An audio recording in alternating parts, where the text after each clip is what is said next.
আপনি আপনার ভালোবাসার বউকে ঘরের রানী বলছেন, কিন্তু তার সঙ্গে দাসীর মতো ব্যবহার করছেন না তো? আমরা অনেক সময় মুখে অনেক বড় বড় কথা বলি, কিন্তু কাজে তার কোনো মিল খুঁজে পাওয়া যায় না। যে মানুষটা আপনাকে ভালো রাখার জন্য সকাল থেকে রাত অবধি খেটে যায়, সেই মানুষটাকে কখনো তুচ্ছ তাচ্ছিল্য অবহেলা করবেন না।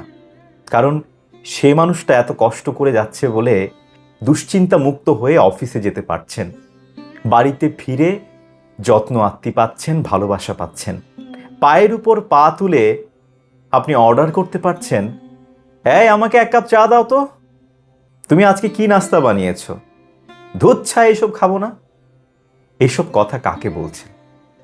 আমাদের মন খারাপ হতেই পারে, মন মতো অনেক কিছু নাও হতে পারে, কিন্তু যে মানুষটা কষ্ট করে যাচ্ছে দিনের পর দিন, সেই মানুষটাকে মুখে মুখে ঘরের রানী বলে তার সঙ্গে দাসীর মতো ব্যবহার করবেন না। সে মানুষটা আছে বলেই আপনার জীবনটা এতটাই স্মুথ যাচ্ছে। যাকে ঘরের রানী বলছেন তার সঙ্গে রানীর মতোই ব্যবহার করুন, ভালোবাসুন, যত্নবান হন, সম্মান দিন।